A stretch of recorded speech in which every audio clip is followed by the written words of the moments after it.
it. So we're here to talk about this designing, how design thinking might apply to your life. That's not starting a company, but managing your life if you're going to start a company is a pretty challenging thing. So what this thing is all about, first of all, Bill Burnett, my partner who is not here, he's actually doing something similar in another building on the campus right now. So 10 years ago, Bill and I got together, had lunch, started talking about this thing, and said, hey, let's do this in the summer of 2007.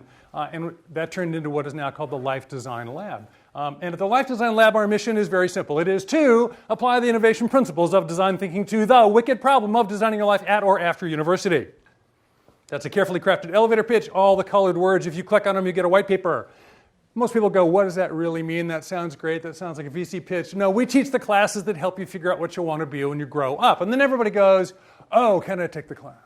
So that's a better question. Actually, it's a lousy question. The way we'd reframe that is it's not what you want to be when you grow up. It's what you want to be next as you continue growing. All right? Would all the people who are done growing up please raise their hand? Yeah, who hopes that never happens? Totally. Okay, so let's just not do that. That's a bad idea. Now, we teach a bunch of courses here. We teach Designing Your Life, that kind of signature course, to juniors and seniors, many of them.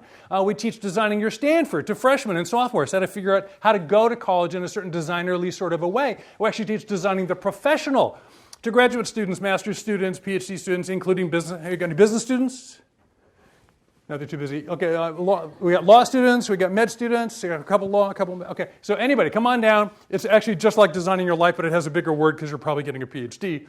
And so we teach, as it turns out, on the order of 15 to 20% of all the students here at Stanford. That's actually a lot of people. I mean, why? These are sharp people. They should know what they're doing with their lives. Why is that happening? Well, what's going on is, the experience of being a person and being smart doesn't necessarily mean being clear. So what do Stanford students sound like? Well, if you ask them how life at Stanford is going, this is what it sounds like. Life's good. Life's great. Life is awesome. Amazing. Life's going well. Happy Stanford students, okay. Most people on the farm are pretty happy. How many students have we here? How many of you are generally happy with the... Okay, fine, it's a set-up question. Now, let's raise the bar a little bit. And what are you going to do after you leave? Yeah, that'll be interesting. I was going to go to med school, but some grades changed that. I think I'm going to go to law school. I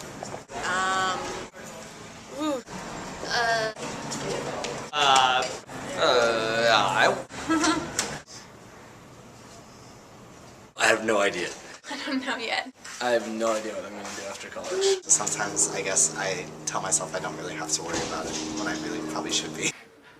Okay, now those films were taken at a career fair. Okay, the little name tags where my name is, I'm at a career fair. I'm all ready to pitch myself to the world, and these are the answers we're getting. Now, by the way, this was really easy film to get. Let me be very clear. We didn't wait for 3 days to get the 6 really clueless Stanford students and make them look bad. That was not the deal. The deal is, that's a pretty normal response. Well, now, why is that? What is going on? What's the problem? Well, the problem is what we call dysfunctional beliefs, ideas that are untrue or ungenerative and not helping. They're getting in the way. Examples. Okay, we're at Stanford. We're talking about students. There's a big student dysfunctional belief. You're sitting on the quad. You're having a conversation about what? Of course, what you're studying. So, what's your major? Well, I'm majoring in creative writing. The next question is?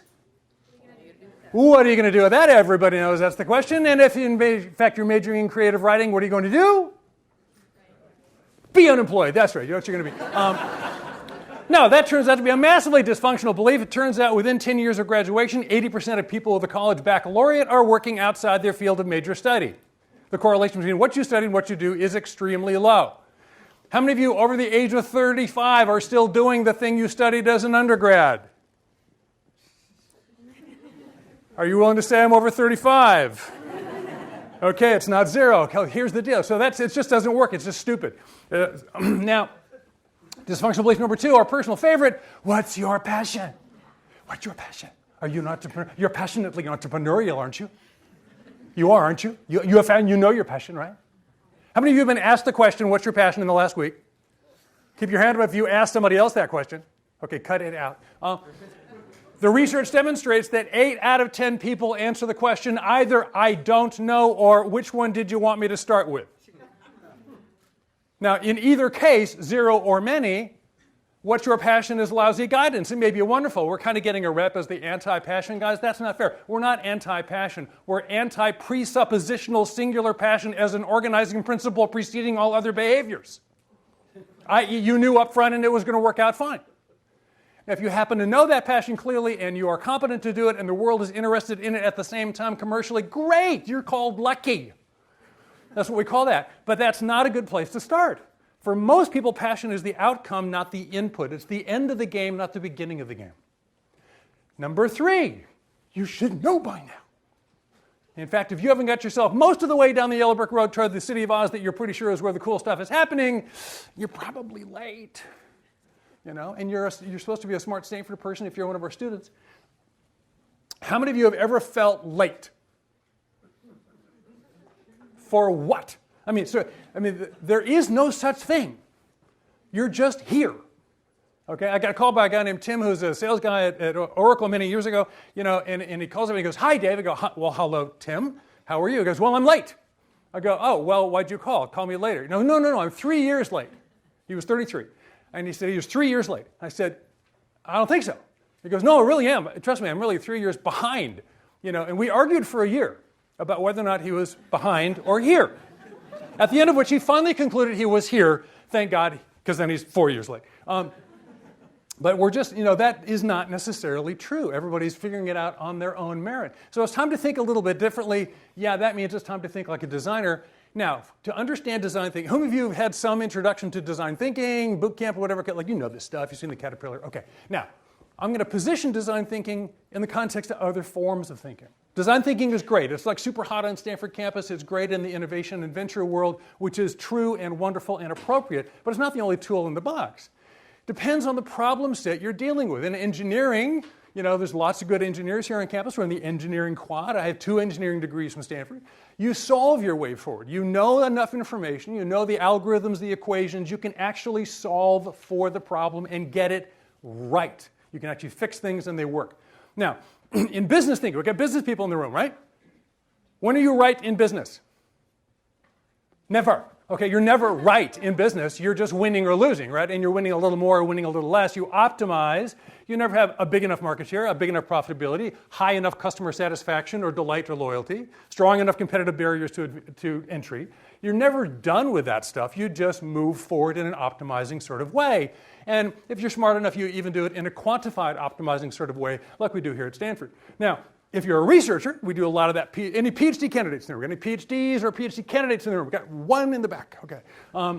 Well, she's really good at this research stuff where we learn how to analyze a certain kind of thinking, and analytical thinking, starting with a hypothesis, breaking it down in certain steps, eventually thin slicing all the way to the question to which there is not an answer.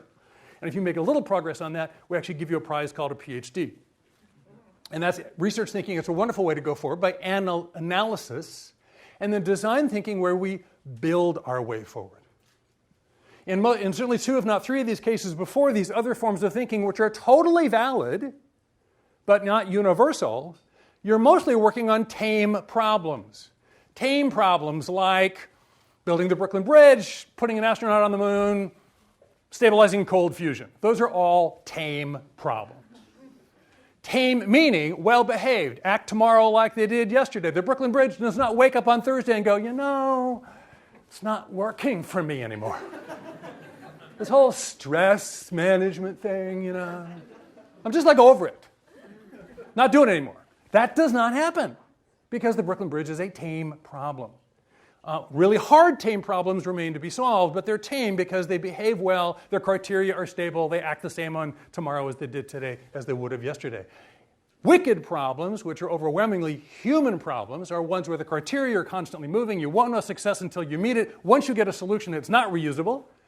This was originally conceived, the concept, the technical term, wicked problem, was conceived in the 70s by a bunch of Berkeley urban analysts and urban planners who were trying to think of how to invent cities. Well, once you got Singapore figured out, you can't just pick it up and copy it and put it in Hong Kong. It doesn't work. Same thing's true of human lives. So design thinking is really good for these messy problems, and they're so messy that you don't know what you're doing. You don't know the answer, and you can't think your way out of the problem. So you have to live into it. You have to get empirical evidence. You have to build prototypes, get experience from feedback from this really cool lab called Reality in this place none of us have ever been before called The Future. And we're going to try to intersect that thing through this incremental process of prototype iteration. That's what design does. And there are two elements to it. The process, many of you have seen this before, the 5 classical steps as taught here at Stanford. By the way, how many of you knew that the design program at Stanford, the 55-year-old this spring program at Stanford, is the eldest interdisciplinary program at this university? David Kelley is the 3rd generation guru of design. Before him, Bob McKim. Before him, John Arnold. Started in the 60s. And it started the way we normally start companies here in Silicon Valley. He just thought it up and printed letterhead. He couldn't get approval, so he printed letterhead. See, I exist. I have letterhead. Now it's just a footer in Word. And so they thought that thing up, and we've been teaching it largely the same way for most of those years. Originally mostly referred to as human-centered design. I'll come back to that. And rebranded by David Kelley brilliantly about a decade ago as design thinking, because we can all think this way. Deeply understand what the user is all about, to have no point of view until you've really done the deep dive. Then you define where you're coming from. You define your perspective, your point of view, in fact, even what the problem you're working on is, usually by reframing somebody having given you the wrong question. Now it's time to have a bunch of ideas because we know what we're working on. From those ideas, which ones are worth prototyping and really learning our way into the future, turn those prototypes into versions that might even be implementable, test them before you inflict them on the real world, and off you go. Then the whole implementation process starts after that. That just gets you started. Now in life design, we iterate and we make explicit something that's always true in design thinking, which is step 0. Step 0 is accept. We always say you are here. For those of you who are on campus, if you go to the design loft where the design grad students hang out, there's a great big one of those red balls that says you are here, like on a map. One of those kind of things. Just to remind our students at all times, you have to start exactly where you are. If it comes out cool, I promise you it goes through a place that looks just like this, because you can't solve a problem you're not willing to have. Some people's problem isn't actually a problem. It's their problem with their problem. And if that's your problem, that's really a problem. So, if you've got a problem with your problem, that's a problem. Because the real thing is, if you don't like your problem, you haven't got a chance of solving it well. So accept is really a big part of the deal. Now, in addition to that, there's a set of mindsets, cultures, up to 10 depending on which D-School boot camp you're going to. But the 5 we tend to emphasize in life design are, first and foremost, curiosity. That's where the engine lies, where the pull is to be found. Long before passion, there was curiosity. Radical collaboration doesn't necessarily mean radical in the sense of extreme. It means radical in the sense of talking to lots of people, including those people who are not like you, actually trying a different channel. Reframing, looking at something entirely differently once you've had more than one perspective. Bias toward action, when in doubt, do. We build to think, we draw to think. We don't necessarily analyze to think. We don't dump that entirely, but it's not the only thing we do. And be mindful of process. Exactly where am I? If I'm just doing the empathy thing, hold off, defer judgment. I'm still just learning how to maintain an open mind. When I'm really executing rapidly, what am I doing? So neither ahead of nor behind myself. By the way, they told me you're entrepreneurial, so I was allowed to talk at normal speed. Is this okay? Is this okay for you guys? Okay. Because I can turn it down, but I'd really rather not. Okay. So that's the kind of the intro, the design thinking, what's the life design thing all about. And now, because we don't have much time, and you're sitting in the crummy seats where we can't do much fun, we're going to just have a quick preview of, or flyover of 5 design thinking ideas as they relate to this life design stuff. Okay, number 1, connect the dots. What are the dots? Who are you, what you believe, and what you do? If you can interconnect these dots, your chance of experiencing meaning making go way up, according to the research. It's really pretty simple. Can you articulate who you are, your values, what's going on, and can you translate those in a meaningful way into what you're doing? Doesn't mean you have to be perfectly aligned. You have to be perfectly coherent. We call this the coherency model. But if you can articulate that, like, why am I doing this? I mean, I've done a lot of executive coaching with startup founders over the decades. I am very old. I'm 63. I've been doing this for 40 years. And pretty common experience, about 3 in the morning, somewhere along the line, he or she wakes up, runs into the bathroom, flips on the light, looks in the mirror, and the person in the mirror looks back and goes, why the hell are we doing this? And you really want to be ready for that question. You want to be ready with a good answer. And having this figured out, what we call a compass, in this book we wrote, we have you write a life view, which is your big idea of the universe and whatever cosmology zone you think is interesting, and then your work view, your manifesto about what good work is. Actually, when we started Electronic Arts way long ago, we actually wrote the manifesto before we wrote the business plan. Who are we before what we're doing? That's thing one. Now, already that brings us to, actually, the last dysfunctional belief, my personal favorite: be the best version of you. Are you being your best self? Are you sure this is really it? Are you sure this is it? You're not settling, are you? You're not settling. Wouldn't want to settle, that sucks. Settling sucks, all right? Now, how many of you either believe or have heard this message, got this sense that you really should be becoming your best self, right? That's a strong meta-narrative in the modern culture. Here's the problem. It's completely wrong. There's more than one of you. How many different ways could you possibly live? Is there only really, truly one best version of you? Best implies a single criteria set that can be immutably evaluated so that one is on the same fair evaluation, better than the other. In fact, best. What's better? My educator self? My startup guy self? My grandfather self? I got 4 grandkids. They could care less about this. Just wondering if I'd read slower. So which one's better? You can't win that argument.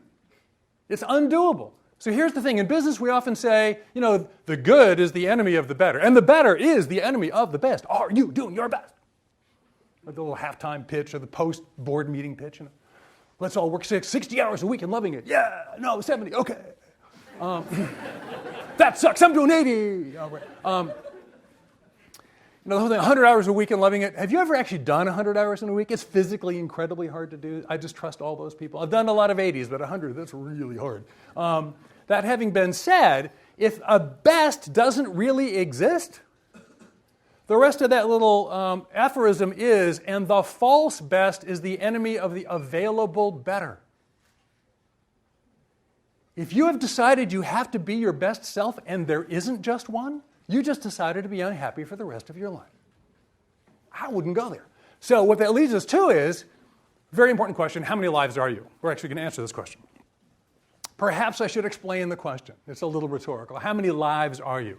I'm starting with our experience, anecdotally, but anecdotally in the thousands of all the people we've worked with and met along the way in these last 10 years, that all of us contain more aliveness than one lifetime permits us to in fact live, i.e. there are more than one of you in there. Now if that's true, you're not going to get to do everything you possibly could had you the time and the energy to so do. But now it turns out we're going to do a thinking experiment, we just call it a Gedanken experiment. And imagine the following is true.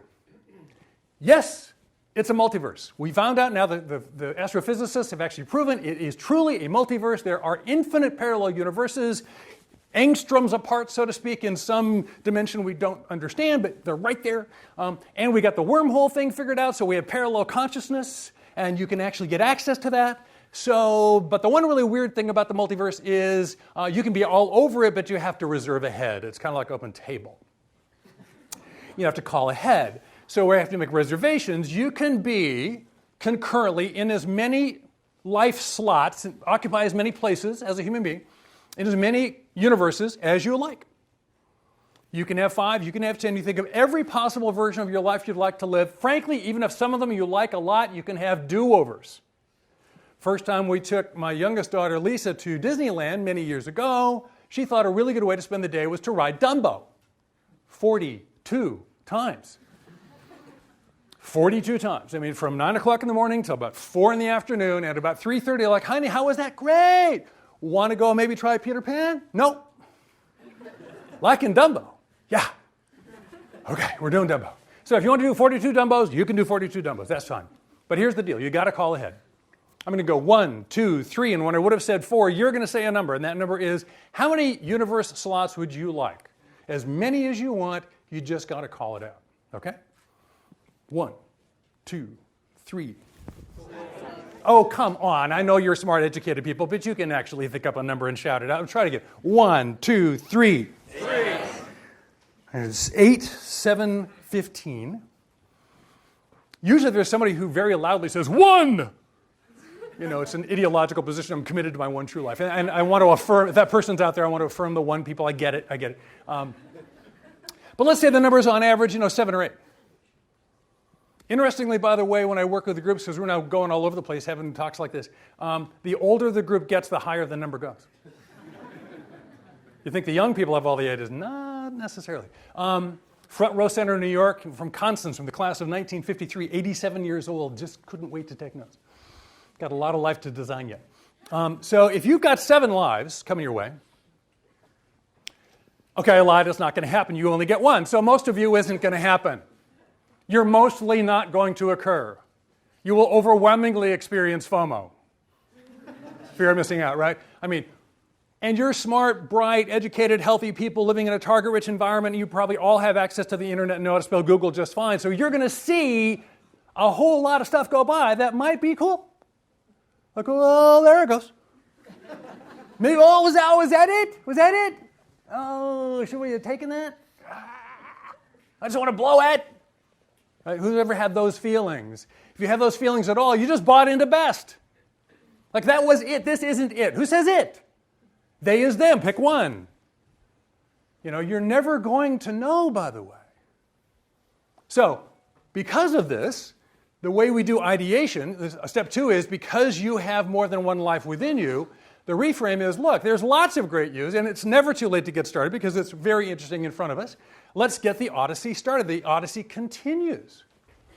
Now, so it's time to actually do some design. That ideation stuff, what we're so known for, ideation and prototype are probably the 2 big things design is most often known for. And so idea number 2 is to do what we call Odyssey planning.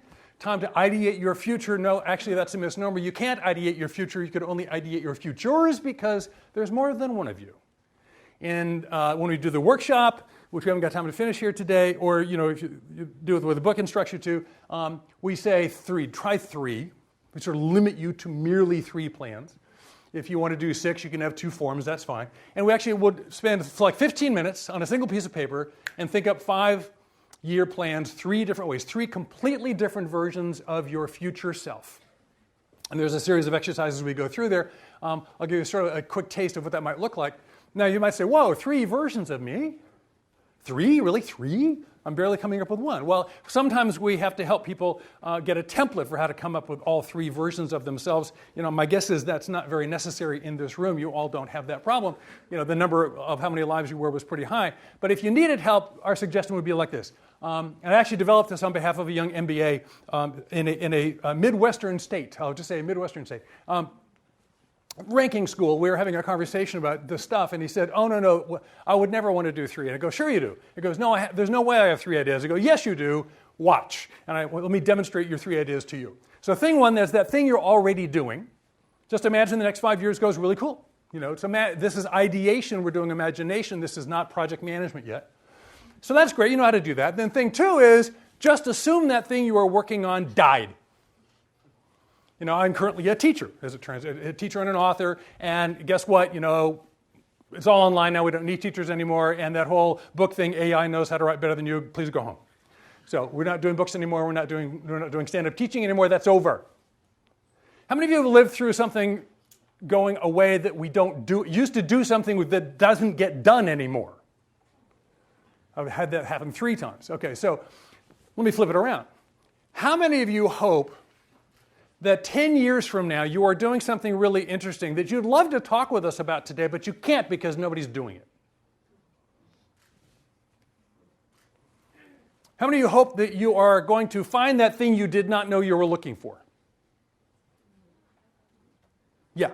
Okay, so the whole idea is we're trying to get into a place in the future that we've never seen before, so just assume that something that you're currently doing doesn't exist, and what would you do if you had to do something, as you had to drop all those ideas you currently had and reinvent yourself? What would you do? Most people can do it.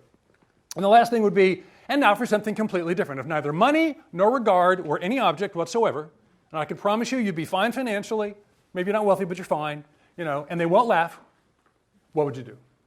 So I'm having a conversation with Alan, the young MBA, and he goes, look, this is totally boring. I don't care about this stuff because I've already got it all figured out. Really, Alan, tell me about that. Yeah, well, I'm going to go work for, let's call it ABC Corporation, a specialty vertical market consulting company working in the medical industry. I'm very, very excited about it. It's a hugely exclusive organization, and with my freshly minted MBA, I just can't wait. It's fine. I don't need any more ideas. Quit bothering me, Dave. He says. I said, okay, Grant, Alan, that's really lovely, that's great, but guess what? I hate to tell you, but last night something very dramatic occurred. All the CEOs got together and had a conversation. And it kind of went like this. So, Susan, the CEO, said, hey, I want to ask everybody a question. Are you guys all tired of this consulting thing? I mean, how many of you, like me, are tired of paying these huge invoices, and nothing changes?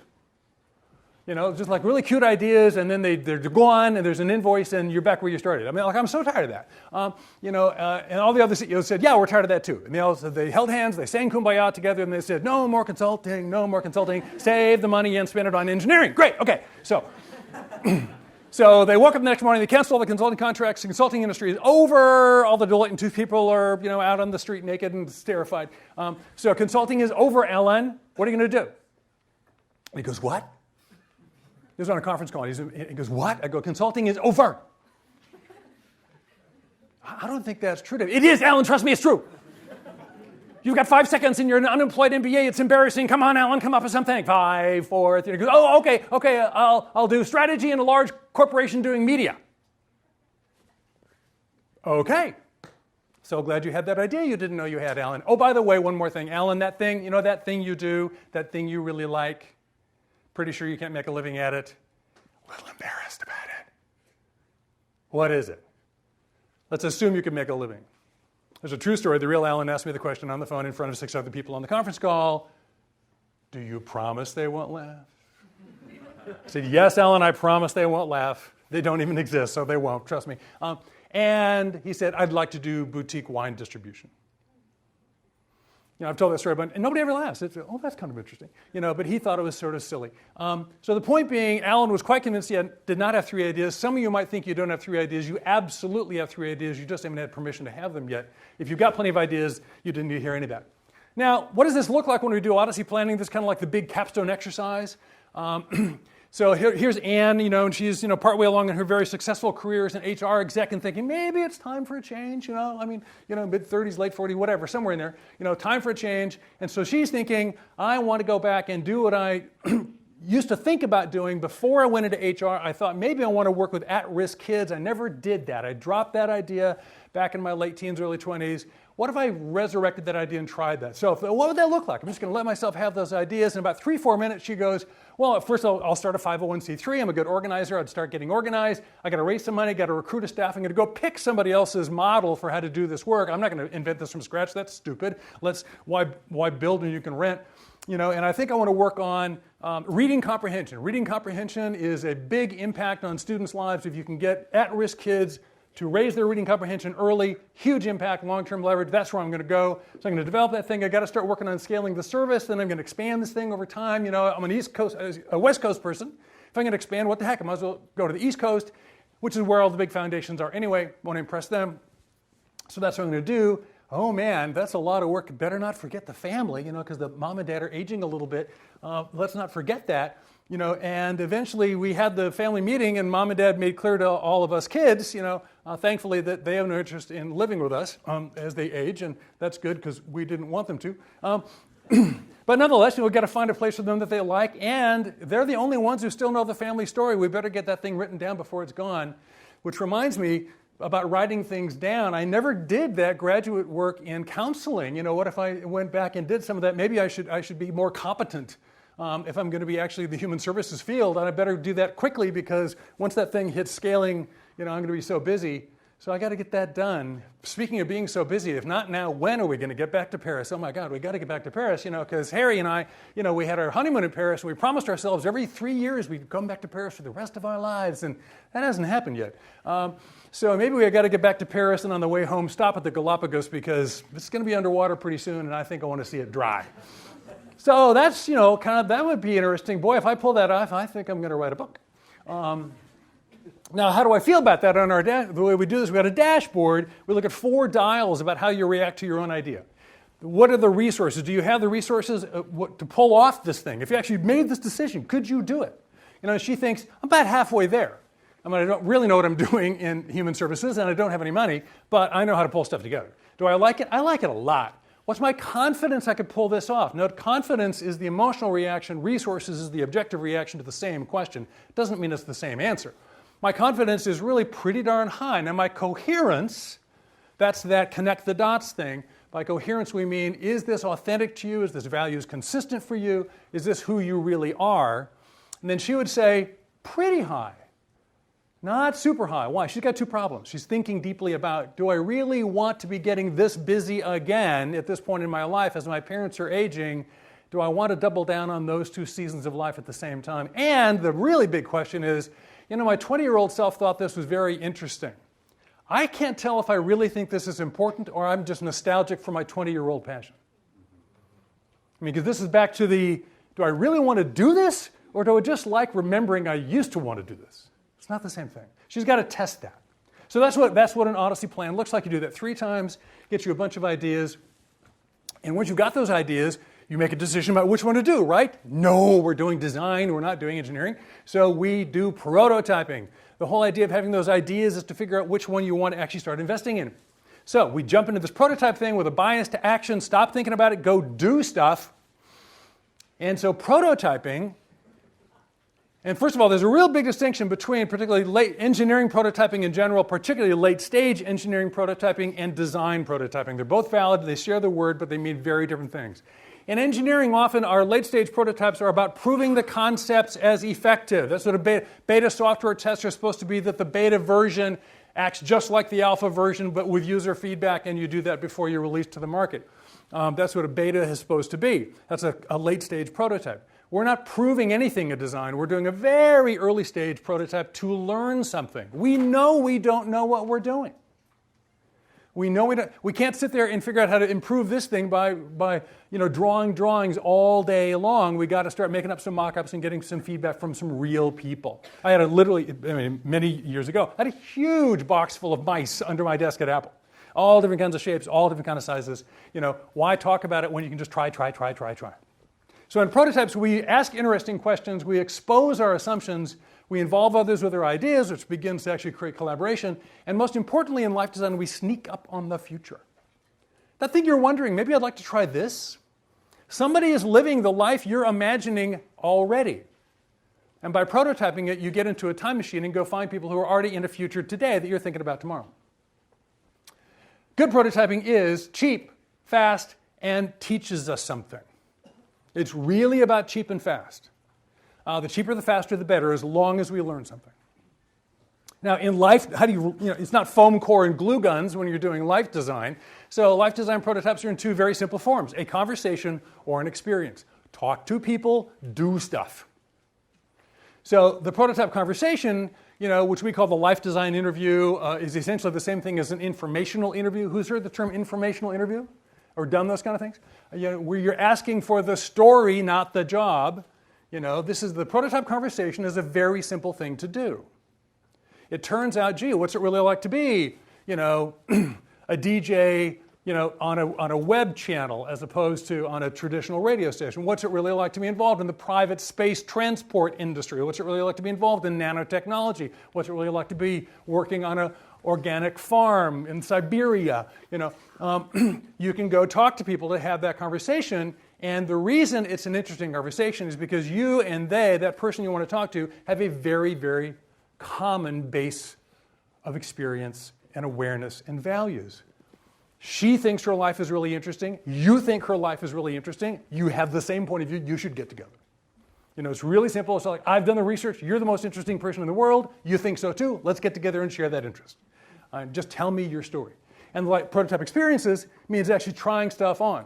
So keeping in mind that, because some things you got to experience, like with that woman who's made out of about 4 different real people, she had lots of conversations with people who knew things, about writing a book or about working on the nonprofit world. Do I really want to go back to grad school or not? Boy, I haven't been in school in a long, long time. We said, look, go experience, just sit in on a class, start working on a paper. See whether or not the young students treat you like a leper or they think it's cool that you came back.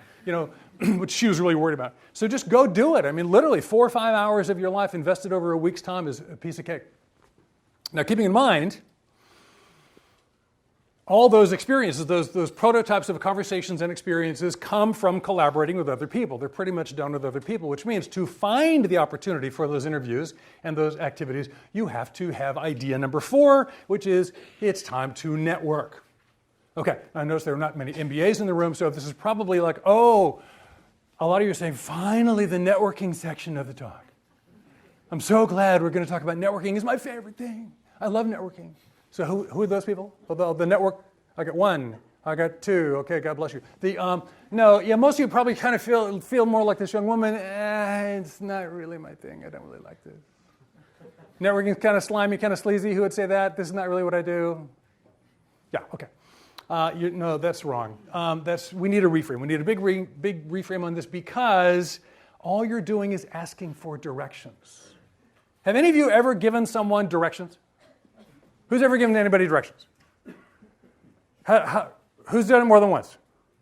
Whoa, that's interesting. So you like it? Like 3 times. 3 times? Whoa, you guys are repeat direction givers. Okay, this is obsessive behavior. Now, I understand, right, the reason we don't like networking is because it's sleazy and you're using people, right? This is what most often you're using people for self-interest. The usual asking for directional help experience kind of goes like this. So I'm walking down the campus, and somebody goes, oh, could you help me? I'm trying to find the Huang Center, Oh, do you know where it is? Now, at that moment in time, I go, well, I can go like, hey, who are you? I am a busy person. Get a map. Try a phone. Come on. We don't usually do that. We kind of go, oh, I'm so glad to help you. And then they ask for the information. What do? We just tell them. We take this hard-earned geographical information system and we just dump it on them free. And what do? They go, oh, great. And then they leave.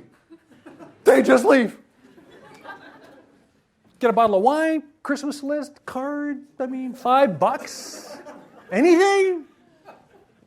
Nothing. You got nothing. They turn, they leave. You got used. You got totally used. And you liked it. You did it again and again and again. That's diagnosable. No, it's diagnosably human. The research demonstrates people like being helpful.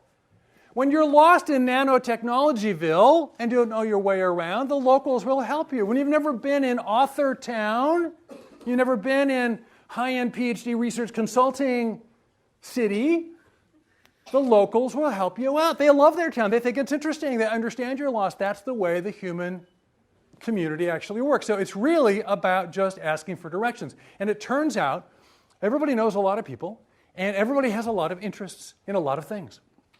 So we're actually now going to do a little exercise. I want you to think about something right now, a real thing, that if you could sit down with a person who really knew a lot about or had some real experience in this topic.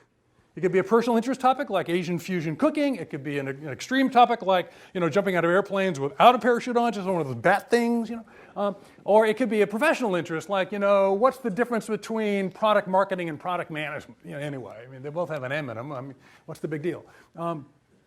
Whatever your question might be, that if you really could sit down with somebody who knew a lot about that and would be happy to share their experience with you, and all you have to do is pay for the coffee, you'd go, I would totally jump at that. Okay, now my guess is all of you, or if you're curious enough to come to this kind of a talk, it's not that easy a place to sleep, then you probably got a question like that. So think of that question.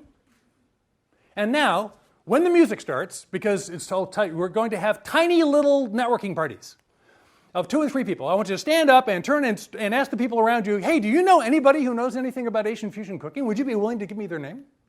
I'm going to give you 3 minutes to try to get a referral from the people within 3 feet of you to see whether or not somebody knows something about the thing you're interested in. And by the way, if you're the person being asked, and under no circumstances does your friend Joe want to be connected to that, say, I do, but I can't release his name. We're not here to violate confidences, but hey, help each other out if you can. Ready? On your feet, see if people can't help you find an interesting conversation. Do it. Now. Hello. That was intentionally nowhere near enough time to make that work. And physically, this room sucks. You can't move. And half of you said, I don't do standing up anyway. But did anybody actually get a hit? Actually got a connection? I might follow up on it. Great. Now, anybody actually ask and not get one? Like I got struck out. What do you want to know about? I wanted to know if anybody worked at Intuit. I really like the book. Okay, that's a very precise question. Anybody know? Anybody at Intuit? Okay, look at their faces. 1, 2, 3, 4, 5, 6, 7. Okay. Who else got skunked? Got nothing. What do you want? Does anyone know who got into Y Combinator? Okay, that is not to pick on you. What is your name? Akash. Okay, Akash, nothing personal. It's a terrible question for a life design interview. It's a fact you can find. It's a piece of research. When you do a life design interview, you want to go into the deep end of the pool, not the shallow one. I want the story. There's no story as to who got in. It's a list. It's names. Do I know who got in? Yes, here's the list. We're done. Do you know anybody who recently got into Y Combinator, and can you find out how they differentiated themselves from the other people because they applied 3 times and they finally got in? That's an interesting question. Same thing. I'll give you a break. Okay. That's what you get for picking on the audience. Okay, no, yeah, what do you want? What would it be like to work at the UN in New York on global famine relief? Okay, so first of all, global policy involvement, UN or famine food. So I got a UN, I got famine food stuff right here. Okay, now what am I demonstrating? What I'm demonstrating is I've done this thousands of times. I have never, ever, ever had someone raise their hand and ask a question to which nobody in the room could help. I did it once with 12 sixth grade boys from a private school in Tokyo. They asked me to do this thing, and I went, there's no way. They're 12. They don't know anybody. They live in a culture where they're highly cloistered, and they're not allowed to go outdoors much or talk to anybody. No, this is going to, and they did fine. They can all type, and the point being, the resources are all there for you. You just have to ask. But you do have to ask. For those of you who are not wired this way, that introversion is the way you dropped out of the womb, that's fine. I mean, it's convenient to be an extrovert today, as it turns out, in some ways, in other ways not so much. I recognize this is hard for a lot of people. If there was a better way to do it, I would let you know, but I'm not aware. LinkedIn makes this so much easier because you can do it remotely. The world is pre-organized around being willing to talk to each other, but go for the story, not for the job. Now, last idea really quickly is choosing well. I'm going to fly through this to leave some Q&A time because the problem is, how do you know when you know? I mean, no matter what design we do, it all ends up with a choice. It all ends up with a decision, and that's the hard part. Did I really do the right thing? Is this really what I want? That's a really hard thing to do. And this is where mindfulness of process comes into play, and you want a good choosing process. So the 4-step choosing process that we've developed, pretty much just standing on the shoulders of the world of positive psychology. This is not our original work, but again, it's human-centered design, fully understanding the whole human person. This is part of life reality. So you gather and create options. This place is great at that. Then you got to narrow them down to a manageable list. Then you got to do the hard thing and make a choice. And then, of course, agonize whether or not you blew it. No, let's not do that. Let's let go of the options we don't choose and move on. So I'll briefly touch each of these. I'm going to go really fast. Gathering, you know how to do that. Narrow down. Anybody ever feel like a little overwhelmed with choice? Yeah, interesting. So you got that feeling. Why? Because you don't know what jam to buy. The research shows we walk into some Whole Foods store somewhere, put 6 jams on the designer table. There's 6 jams available today. Everybody's walking by. Do you think many people stop and look, or not too many? A lot of people? Not a lot of people. A lot. About 40%. Not quite half. Of those, how many people actually buy one? A third. 1 in 3. Not bad. Okay, try it again a couple of weeks later. Same store, same provider, 24 jams. Ooh. Now, more people stop, fewer. More? Fewer. Right. 50% more. We love options. Ooh, look at all the jam. Oh my God. Look at all the jam. How many people buy? Nobody. Can't deal with it. Why? Your brain freezes at 4 to 6. You find yourself standing in front of an option list that's 7 to 12. How many options do you really have? None. What do? Cross them off. You have to make your list manageable. And then you got to choose. Dan Goleman, whose clip we will not watch, given away no time, that the wisdom of the emotions is a real thing. So Dan Goleman, the original author of the book Emotional Intelligence, mostly aggregating other people's work, he's still working on this EQ, EI stuff, identifies neuroscientifically now, neurophysiologically, this is how many brain people we got in the room. We've got Tina Seelig with a PhD in neuroscience, a bunch of brain stuff going on. It's really a fascinating time to be alive. We know a lot about the soft stuff now. It turns out we know a lot of hard stuff about soft stuff, the way your brain works. And the way your brain works is there is what he calls the wisdom of the emotions, or the wisdom center, actually located in the basal ganglia of your brain, the ancient brain, where in fact all the data on what worked for you and what did not is stored. That valences your decision making, right? You think it's self-evidently objective truth that causes you to make a decision? Because clearly bigger is better, right? Because you want a bigger tumor, not a smaller tumor. No, that's not true. Bigger is not always better. It depends. Bigger is good in IPO and it's bad in tumor is actually an emotional valence on something. Who has to decide that cancer is a bad thing? Now that comes from the basal ganglia, which, as it turns out, has no connectivity whatsoever to the verbal center of the brain, the verbal cortex, has high connectivity to the limbic system, your emotions, and your intestines. So the gut feeling is a real thing. Learning how to understand your emotional intelligence, which is a very, very important, sophisticated part of you, is a critical aspect of good decision making. Do not confuse inarticulate with unsophisticated. This part of your consciousness is fabulously sophisticated, but it's more like Hawaiian. It uses fewer letters, So you have to learn how to speak its language. Now lastly, let go and move on. I'll just claim what Dan Gilbert, our buddy over at Harvard, who works on. Turns out the research shows if you want to be happy, the happiness engineers, turns out the best way to be happy is not getting what you want. It's wanting what you got. The reversible condition is not conducive to the synthesis of sustainable happiness, Dan would say. I won't detail you the research, but it shows that when somebody makes a decision and either themselves concludes or is told it's irreversible, and other people make the exact same decision, like what to buy or what to take home, and can reverse the decision, even if they don't, those people end up unhappier with the exact same outcome as these people who got it irreversibly. Your willingness to own your decision and not be distracted by the other possibilities is a huge impact on the quality of the decision long term. So it turns out, actually, it's harder than you thought. You don't just have to make a great decision. You have to make a great decision well. A fair decision made well, meaning energetically implemented, letting go the options and moving on, not getting stuck in reviewing regret. A fair decision implemented well beats a great decision made badly. And that keep your options open thing is actually a disaster as a long-term strategy. It's great on the front end, it's terrible on the back end. So, set yourself up to win by understanding your decision-making process and employing not just cognitive knowing, but emotional knowing as well. So, connect the dots, understand how your work view and life view inform your coherence, have more than one version of the future of your life to pick from, prototype it, don't just analyze it, ask for directions, people are willing to help you, and make a good choice. So, we're about done. So we've had this new experience now as authors, and a bunch of people are reading the book. We were really reticent to write the book because we're used to having conversation, not just dropping a tome and running away. And would it work or not? And what people have been telling us is that they're finding this experience, either the workshop or the book, as actionable and hopeful.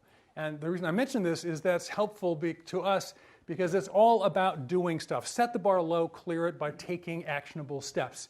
And that doability leaves people hopeful. An awful lot of encouragements are to clear this amazing bar, be your incredible Olympic gold self 24/7. And frankly, it's just not doable. So cut yourself some slack. Set the bar low, clear it, do it again, do it again, do it again. It'll feel better. And by the way, it actually works. And why trust this guy? Well, because first of all, you're not the guinea pig. Thousands of people have been experimented on before you, and then the researchers came in because at Stanford you're actually supposed to talk about stuff that's true, not just make it up. And so two Graduate School of Education analyses were done on the, as they would call it, the efficacy of the intervention of our model. Sounds kind of like a proctology visit, but nonetheless, the analysis came out that sure enough, this stuff really does work, and it actually is the first time we've applied human-centered design to the surprisingly human problem of what to do with the rest of your life. It's centered in the Stanford Design Program. So the whole point is we're trying to be a little more human, which might be a little more helpful and leave people a little more hopeful. So Have you got any questions?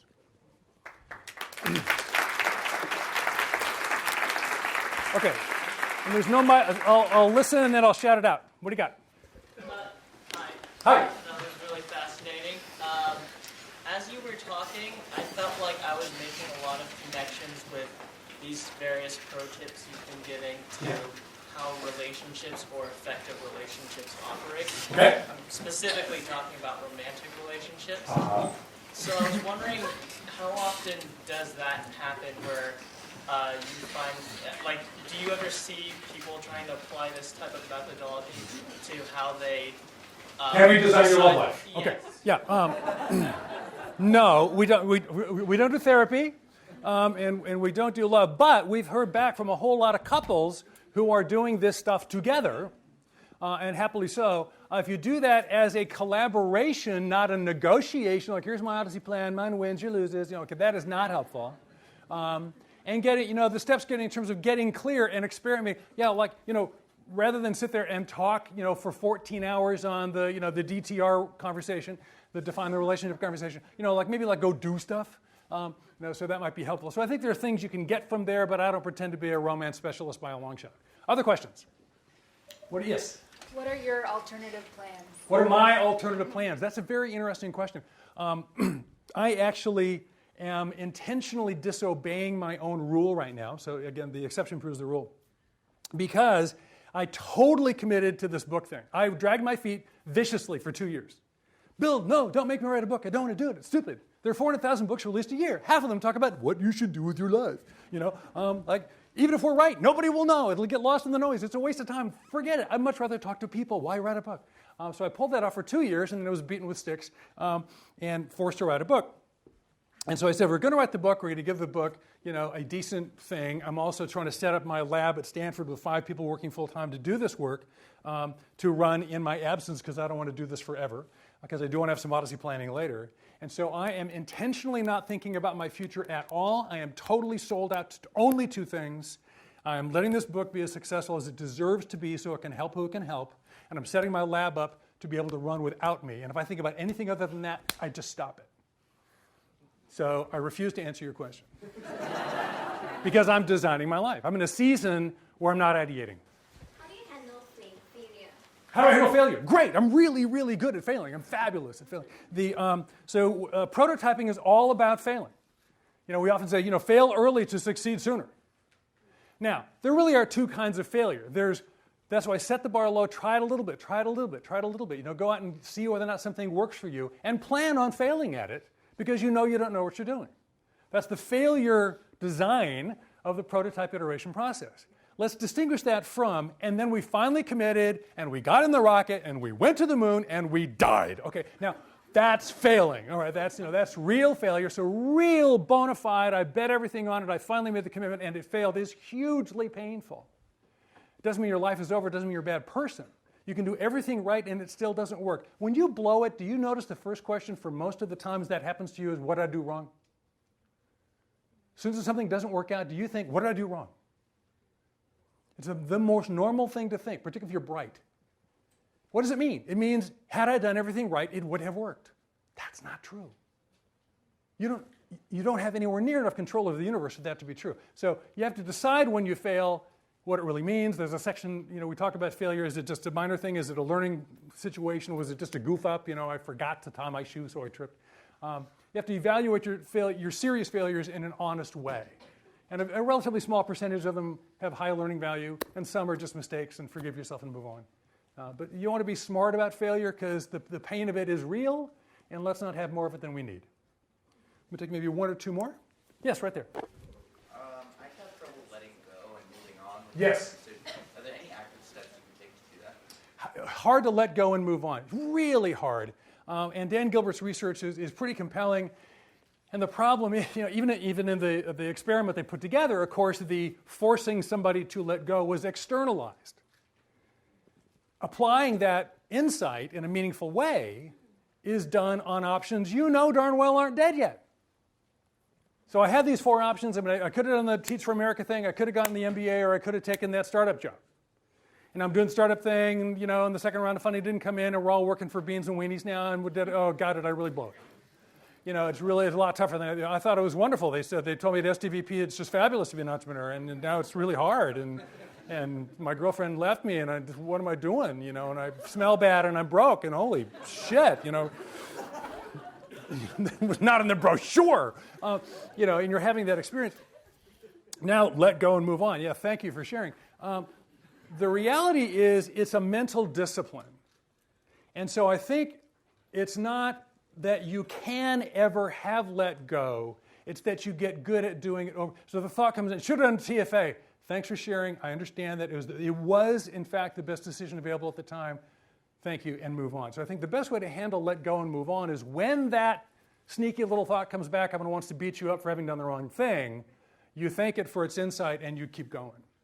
But don't judge. The old aphorism, you cannot prevent the birds from flying over your head, and the birds meaning thoughts that are going to beat you up, but you don't have to let them make a nest in your hair. So I would apply that to this let go thing. Maybe one, yeah. One of the things I've heard with the circle that you were talking about is that when folks are in power, they're more likely to feel like they're authentic in certain ways because they have an ability to attain exactly what they're looking for. So I'm wondering, how does power encounter? Okay, so if I have more power or authority, do I have a better chance at being a coherent person? I.e., can I align who I am, my values, and so on? No. No, I think the short answer is no.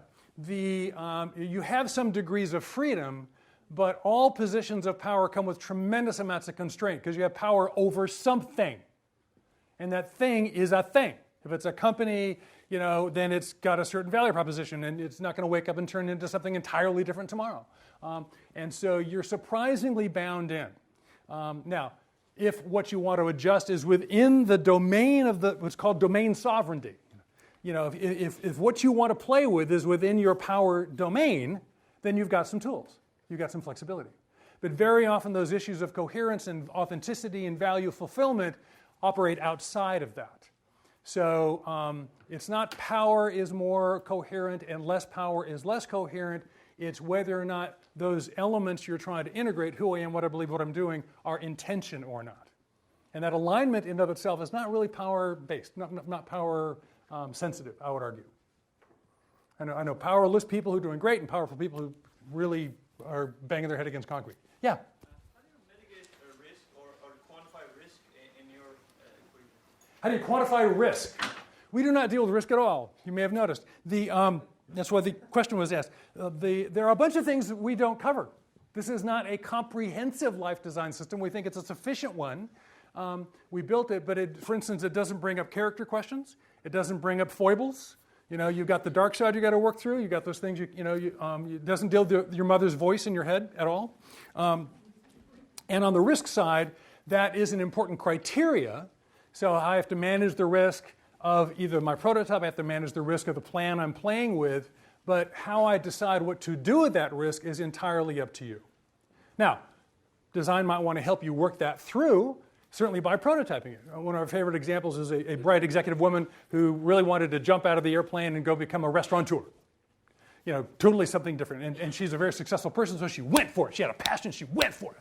She bought a restaurant, took all her assets, bought this thing, totally remodeled it, turned it into a deli with a Tuscan, restaurant at the same time, opened a great fanfare. It was hugely successful. Yay! Hated it. Turns out thinking about a restaurant and running one are totally different. So she could have mitigated the risk of having missed that whole thing by trying a little catering. If you don't like it, just shut it down over the weekend. Maybe work in somebody else's restaurant for a while and see whether or not the brilliant, bubbling conversation of refined Tuscan food in Chianti that she imagined people would be having wasn't just arguing about, who should be doing the house chores, which is mostly what they talked about. So she could have mitigated risk through that experimentation process.